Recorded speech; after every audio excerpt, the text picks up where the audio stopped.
열린교회 성도 여러분 안녕하세요. 7월 26일 매일 성경 묵상 함께 하겠습니다.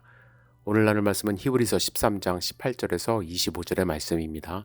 우리 함께 읽겠습니다. 우리를 위하여 기도하라. 우리가 모든 일에 선하게 행하려 함으로 우리에게 선한 양심이 있는 줄을 확신하노니 내가 더 속히 너희에게 돌아가기 위하여 너희가 기도하기를 더욱 원하노라. 양들의 큰 목자이신 우리 주 예수를 영원한 언약의 피로 죽은 자 가운데서 이끌어내신 평강의 하나님이 모든 선한 일에 너희를 온전하게 하사 자기 뜻을 행하게 하시고 그 앞에 즐거운 것을 예수 그리스도로 말미암아 우리 가운데서 이루시기를 원하노라. 영광이 그에게 세세 무궁토록 있을지어다. 아멘. 형제들아, 내가 너희를 권하노니 권면의 말을 용납하라. 내가 간단히 너희에게 썼느니라. 우리 형제 디모데가 놓인 것을 너희가 알라. 그가 속히 오면 내가 그와 함께 가서 너희를 보리라. 너희를 인도하는 자들과 및 모든 성도들에게 문안하라.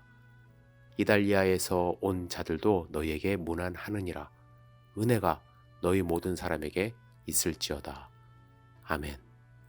1981년 J.D. 휴이는 남침예교 해외 선교부의 유럽과 중동 지역의 총무로 사역하다 은퇴했지만 선교지에서 가르치는 사역을 계속 할 수 있기를 바랬습니다.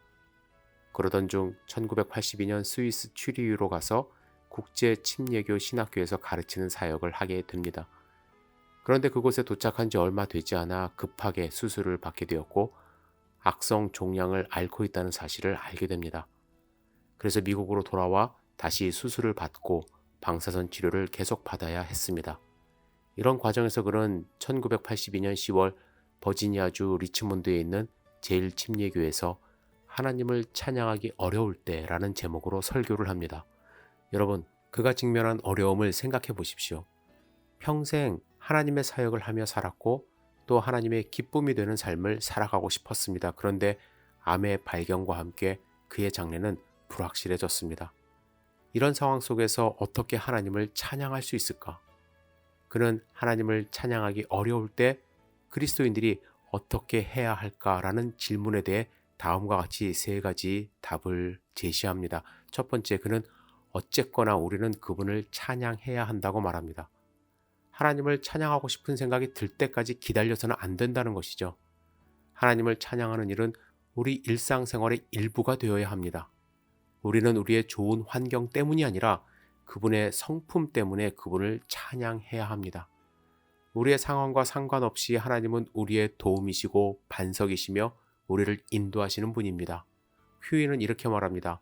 나는 내가 병을 앓게 된 것 그 자체를 감사드리지는 않는다. 그러나 그 상황 속에서 그리고 그런 상황에도 불구하고 기도와 부드럽고 사랑스러운 간호 그리고 방사선 치료가 잘 조화를 이루고 있음을 보게 된다. 그는 하나님을 바라보며 찬양했습니다. 두 번째, 그는 찬양하기 어려울 때 지난 날을 돌아보라고 강조합니다. 그는 그리스도인 부모님의 양육을 받을 수 있었던 축복과 그를 격려하고 사역할 수 있게 해준 교회 안에서 성장할 수 있었던 특권을 되돌아보았습니다. 그가 침례를 받았던 때 그 장소를 기억하며 지난날 하나님께로부터 받았던 축복을 기억하는 것이 하나님을 찬양하는 데 도움이 된다 말합니다.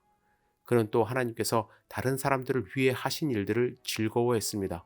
그는 유월절 사건을 기억하며 하나님의 구원을 찬양했습니다. 어렵고 힘든 상황 속에서 구원해 주셨던 일과 어려움을 견딜 수 있도록 인도하신 하나님의 은혜를 기억했습니다. 세 번째, 그는 앞으로 찬양할 일들을 계획하라고 권면합니다. 종종 우리는 감정적으로나 영적으로 가라앉는 듯한 느낌을 받게 되는데 그럴 때는 하나님의 선하심과 위대하심에 초점을 맞추기가 어려워요. 그러나 하나님의 말씀은 하나님을 향한 신뢰와 소망을 가지고 찬양할 수 있는 근거를 우리에게 제시합니다. 우리는 하나님께서 그분의 영광을 위해 우리가 경험하는 어려움을 사용해 주실 것을 간구할 수 있습니다. 우리는 건강을 위해 기도한다.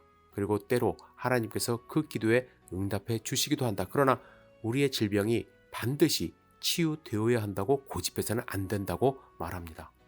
결국 우리 모두는 죽음을 맞이하게 될 것입니다. 그러나 사도 바울이 말했던 것처럼 사망이나 권세나 생명이나 천사들이나 권세들이나 현재일이나 장래일이나 능력이나 높음이나 기품이나 다른 아무 피조물이라도 우리를 우리 주 예수 그리스도 안에 있는 하나님의 사랑에서 끊을 수 없다고 선언했습니다. 히브리서 기자는 그의 독자들이 고난과 핍박 속에서 어려움을 겪고 있다는 사실을 잘 알고 있습니다. 그리고 그런 어려운 상황 속에서도 계속해서 하나님을 찬양하라고 오늘 말씀 가운데 권면합니다. 우리도 살아가면서 휴이 목사처럼 어려움을 겪고 또 앞으로 겪게 될 것입니다. 그럴 때 우리는 하나님의 성품, 과거에 주셨던 축복, 그리고 미래의 축복을 위한 소망의 약속을 기억하면서 하나님을 찬양하기로 다짐하고 실천해야 할 것입니다. 여러분, 하나님을 찬양하는 삶 사시기를 주님의 이름으로 축복합니다. 기도하겠습니다. 전능하신 주님, 오늘 히브리서 마지막 본문의 말씀을 우리가 묵상하며 하나님을 찬양할 이유를 생각할 수 있도록 인도하여 주시옵소서. 히브리서 저자는 초대교회 어려움 가운데 있는 사람들을 향해서 찬양하기를 원했습니다. 우리도 힘들고 어려울 때일수록 하나님을 찬양하며 하나님이 허락하신 미래를 바라볼 수 있도록 인도하여 주시옵소서. 우리 귀한 성도님들의 삶을 주님께서 지켜주실 것을 믿고 의지합니다. 예수님의 이름으로 기도드렸사옵나이다. 아멘.